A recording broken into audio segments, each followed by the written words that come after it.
Hello, I'm Henry Skews. I'm a part of Group 12 with Rose, Maria, and Powell. Today we'll be presenting on data privacy. Let's get right into it. So, for the content of this presentation, we'll have a brief overview and then we'll go over the background and history. And then 5 through 8 will be the key issues we focused on throughout the presentation and research paper. And then 9 will be mostly going over our interview. And then 10 will be the conclusions from the interview and our issues. 11 and 12 will just be some references as well. Let's start with a brief overview. First, what is data privacy? Data privacy is the principle that individuals should have control over how their personal information is collected, used, and shared by others. Overall, data privacy is made up of many complex and controversial topics. For the sake of this presentation and paper, we have chosen the following 4 topics.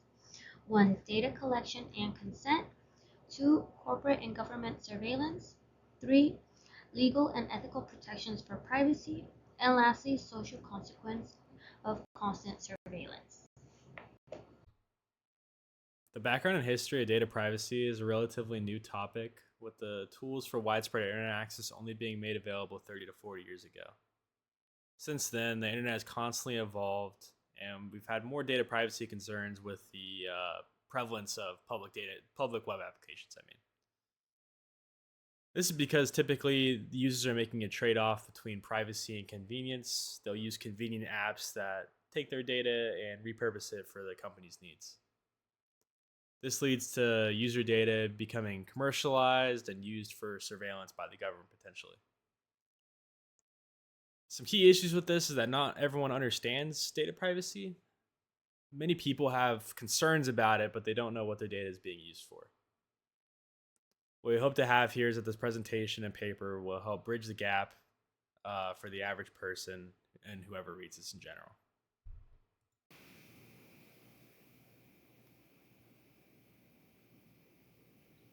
Okay, so in this section, we review data collection, all the potential uses for it, and whether or not informed consent was possible under current technological advancements and standards.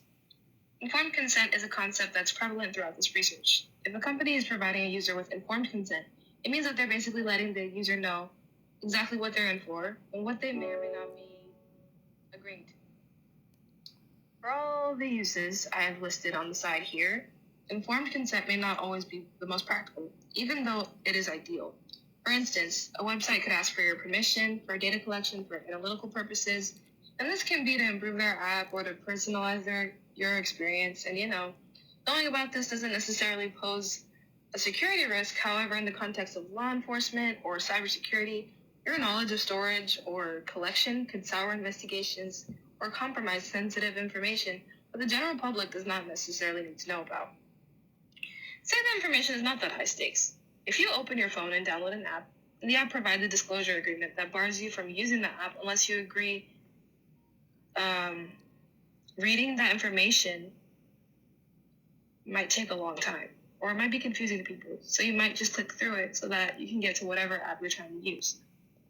This is problematic because users may not be aware of what they're agreeing to, and it can cause them to agree to something that they don't like or approve of, or won't like or approve of in the future. So it's hard to say.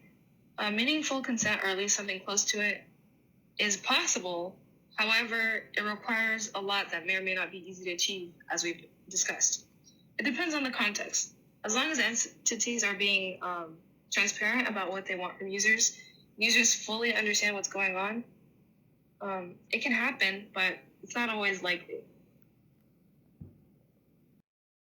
Corporate and government surveillance looks pretty similar, but they each have their own identifying features while also sharing a few similarities as well. Corporations typically gather data through application telemetry and primarily focus on advertising data so that they can sell it later for money, basically. If you've ever noticed that, like on Instagram or any other social media, when you click on advertising links, you'll probably get similar links presented to you later on as well.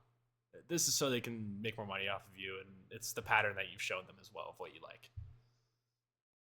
What's interesting is that this is fully legal. Typically, whenever you sign up for one of these apps, you're signing an end user license agreement that legally protects this company and also determines what they can do with the data as well. On the other hand, the government typically focuses on messaging and biometrics. There's also other personal identifiable information that they collect, and this is typically done through different gathering operations. There's been certain alphabet agency operations that have happened for them to get big data dumps. And they also buy en masse from data brokers from time to time.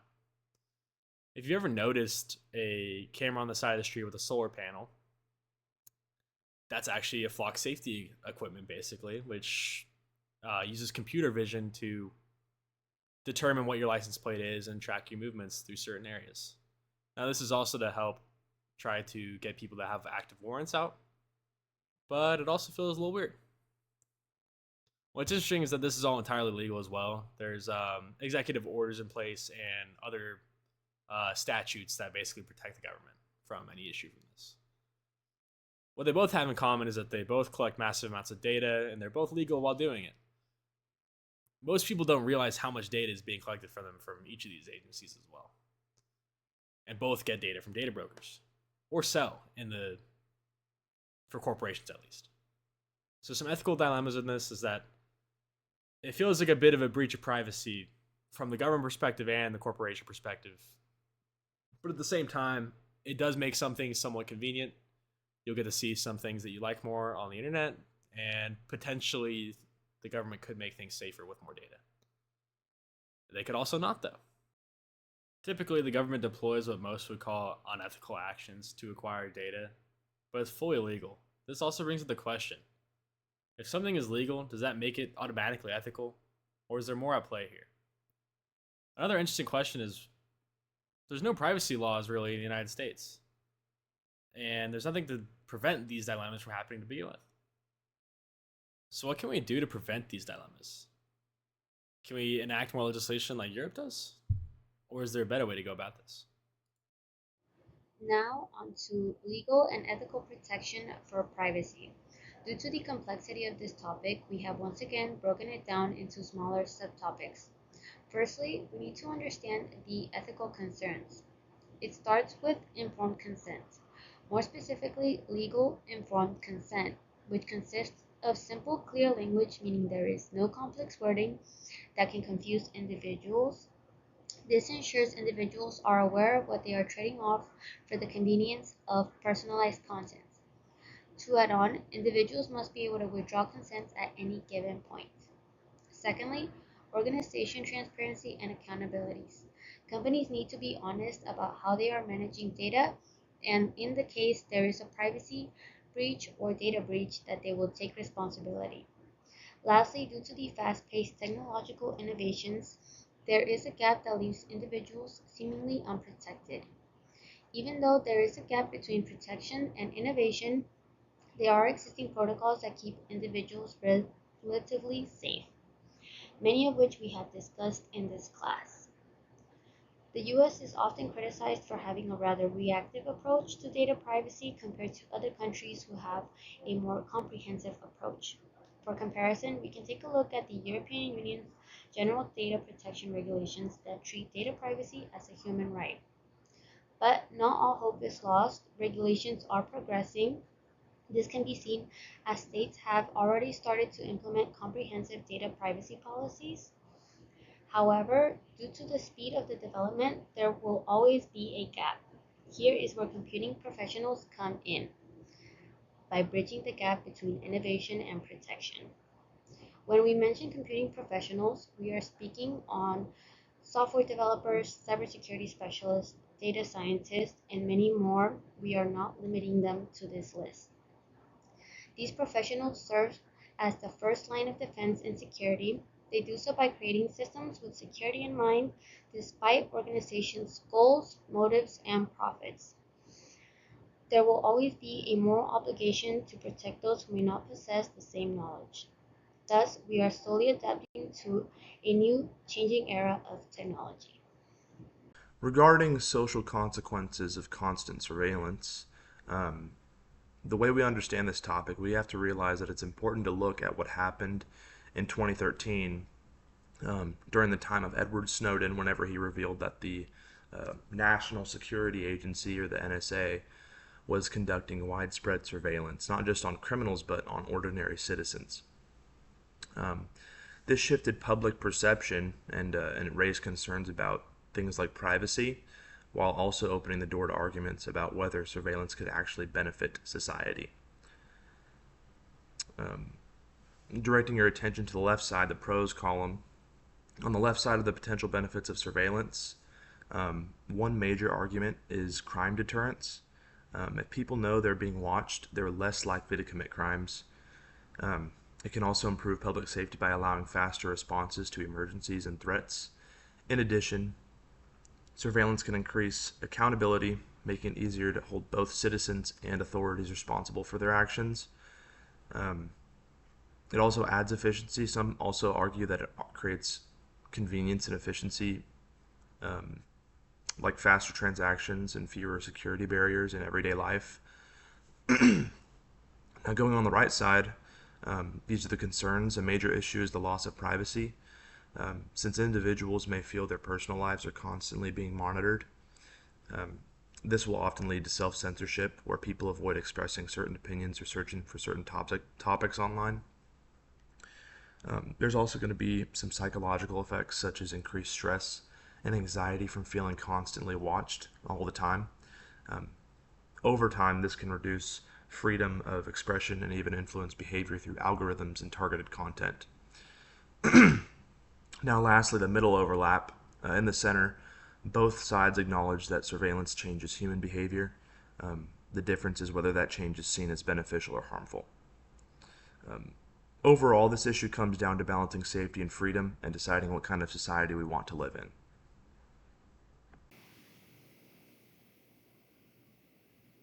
This slide pertains to the observations we drew from the interviews conducted for our research. During these interviews, there were many similarities despite being from very different backgrounds.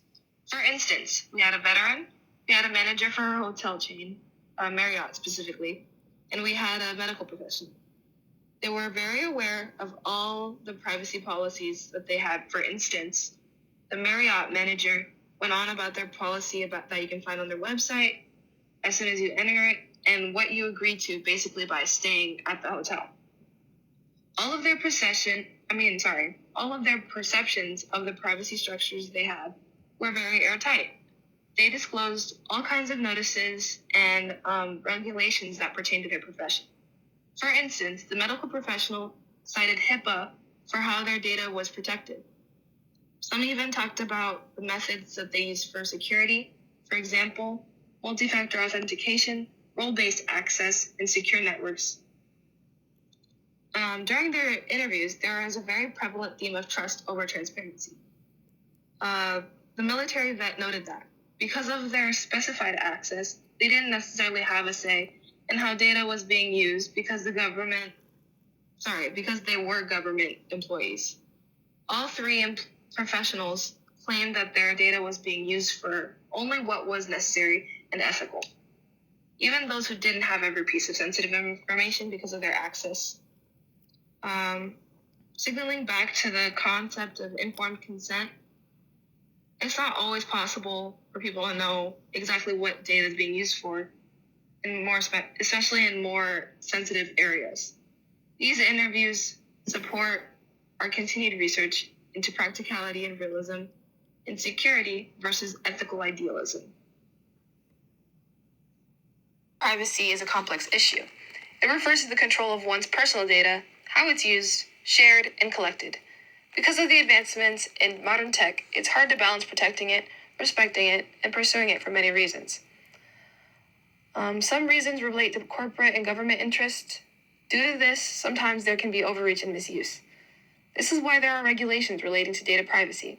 However, modern tech is too fast, and there ends up being a digital lag. That's why there's a professional and ethical responsibility to ensure that data is being held securely and for the right reasons. Navigating data privacy is best done with full transparency and full user awareness. However, its ethics depend on the context. Here we have listed all the sources used to put both the presentation and paper together. We used 25 sources to ensure credibility and